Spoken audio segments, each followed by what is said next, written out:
A very good afternoon, Darren Ambrose. How are you, Darren? I'm really good. What a day of sport this is, by the way. Yeah, just here when you read all that out, it's like, wow. The show's nearly over, isn't it? Nearly. No, it well and truly is a busy Saturday of live sport. I was doing the early breakfast show on talkSPORT Thursday, Friday, so an early start, but that means that you finish early. So I was home at 10 o'clock in the morning on both Thursday and Friday. So I think I've watched 20 hours of golf already over the past couple of days, and I've been absolutely glued to the golf. It's been fantastic. It's been really tricky conditions at Royal Portrush. You've got some fantastic stories. It's been really good to see a couple of the English golfers going well. Tyrrell Hatton 5 under, Fitzpatrick 9 under, Robert McIntyre of Scotland's going okay.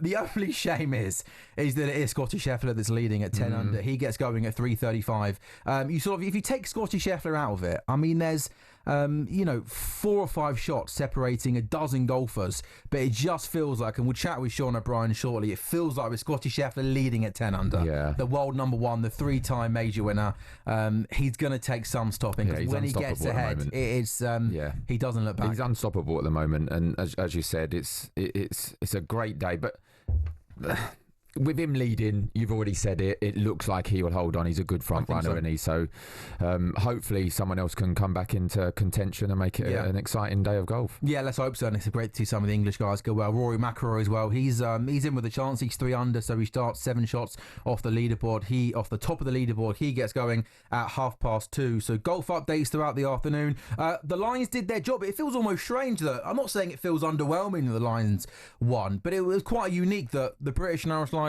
went into this match and this series against Australia as favourites. So it almost kind of felt like it was job done. And they were 24-5 up at one point. So even though Australia came back into it towards the end, it almost just kind of feels like they went there, they won, they go one up, and it was kind of pretty much routine ready for the Lions. Yes, a professional performance from the Lions, as you said. Sometimes it's dangerous if you're the favourites going into games, because the opposition, Australia, got nothing to lose. They knew that the Lions were favourites for it, but as you said, professional performance, got the job done.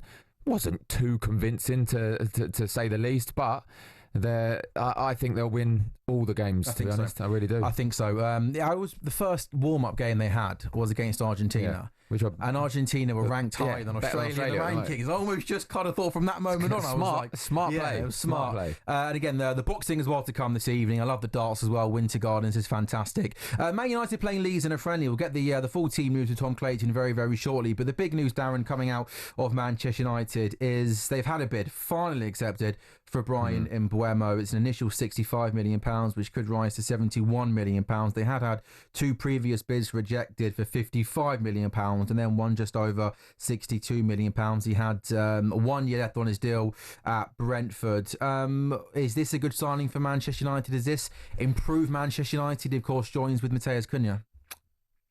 Yes, of course it improves him. I think he's a good player, and Mbeumo, I think, it's taken a long time. It has. I think I was listening to Drive, Benty and Goldstein, and Benty said it should have taken one phone call, really. It's Manchester United. You're getting Mbeumo off of Brentford for a lot of money, it has to be said, but I think he's had a purple patch last season, of course, 20 Premier League goals, so 65 rising to 71 with a year left. It's a lot of money, but that's the kind of figures that we talk about nowadays in football. It's crazy to just throw those figures out as if they're nothing, but that's what you get in football now. It remains to be seen whether that'll be money well spent, won't it? I know it's a cliche, but it depends how he does. I looked at it and I thought, where does he fit into the formation that Ruben Amorim wants to play? Is he going to play fullback? Is he going to play the one of those wide wing back type roles? I'm not too sure he's that kind of player. They want him further forward, but I think he improves their wide players that they've got at the moment. Amad Diallo, I think, is one of Anthony Garnacho. Sorry, I'm waffling on. I'm trying to read my messages at the moment, but yeah, he definitely improves. Why are you doing that? I'm sorry. I'm all over the place. Sorry, we're on national radio. I've come here. I'm in shorts. I'm freezing cold. Why are you wearing shorts today? I don't know. I'm just showing off my tan. No, everyone's talking about the tan. Have you been away? No, I've not been away. Yeah. But yeah, like back to the question. He improves them, of course. He improves them. I think in terms of how United line up next season, I think Mbeumo plays on the right of the three. I think Cunha plays on the left of the three. Yeah. And I think they love to go into the new season with a new centre forward. I don't think so. Look, on the Mbeumo deal, I think the timing of it, I can't believe from the first bid being rejected a month ago to having this bid accepted. I find that really, really strange. They clearly wanted him. They were always going to get him, I think, for the right price. They would have known what that price is. I thought it was strange that it took a month from the first bid to go and to getting it accepted. I didn't understand that. I think in terms of the actual player, I think this is a really, really good signing. Yeah. The only surprise, I'm surprised that more teams weren't sniffing around in Mbeumo. It was maybe only just Tottenham. I think last season he took his game to a completely different level in terms of goals, assists, consistency. I think he's at a really good age, Premier League proven. And I think Cunha as well. And I think they're two players that have proved themselves in the Premier League as well. And I like it. Let's hear from Harry Symeou, shall we? Top broadcaster on last night's Transfer Insiders show. He had this to say about Mbeumo going to Manchester United. Let me be clear. I really like Bryan Mbeumo. I think he's a good player. I think he deserved the move. I think he deserves to go to a bigger club. I think he deserves to have his time in the limelight, right? But Man United have had their pants pulled down here, right? There's no doubt about that. And if you compare it, for example, to the Victor Gyökeres deal that we're hearing so much about, you're talking about Victor Gyökeres, the top scoring striker across Europe over the course of last season, going for less than Bryan Mbeumo. My problem with this, Anil, is nothing to do with the player. I think he's a good player, but there comes a point where, as a football club, you've got to be disciplined, and you've got to hit the stop button when things like this are getting out of control. Man United are in this exact position. The position that they're in today, where they're struggling, where they've fallen way behind because they have overspent on players that could not live up to the expectation.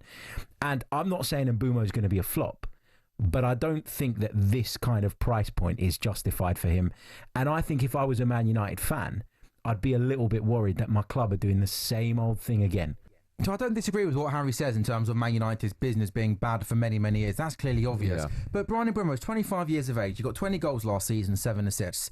Brentford were never really going to sell him for much less than that. I'm not. And I know you can pick out a couple of examples of other players, but you can also pick up. I mean, it's Arsenal spent how much money on Nicolas Pepe only a few seasons ago. So there's other examples that would say that Bryan Mbeumo maybe isn't as bad. I think, given his record in the Premier League, given how good his season was last year, given age, he's still got, you think, entering his peak. Yep. I'm not so sure they've had their pants pulled down. I disagree with that, actually, what Harry said, and I agree with a lot what Harry says. It speaks a lot of sense, but that there, it's harsh. It's harsh on Bryan Mbeumo, to be honest. And as you said, I look at it, I think Isak got 22, 23 goals last year, and Mbeumo's got 20. If Isak went for 100 million, no one would bat an eyelid. Yeah, this lad's going for 60, raising to 70, and everyone's questioning it. Yes, it remains to be seen whether he can handle the pressure of Manchester United compared to Brentford. I think he can. I think he can cope. He's going in after his best season, his purple patch. He's full of confidence. He's going in there with Matheus Cunha as well, another player full of confidence as well. Players and characters that club need. Yes, their structure has been poor recently over the years, but to compare it to Gyökeres deal, I think is irrelevant, to be honest, because you're selling from Premier League club to Premier League club, and there's always added millions that gets put onto that. Gyökeres is coming from a different country, sporting to whoever it may be, Arsenal, of course, as Harry hopes.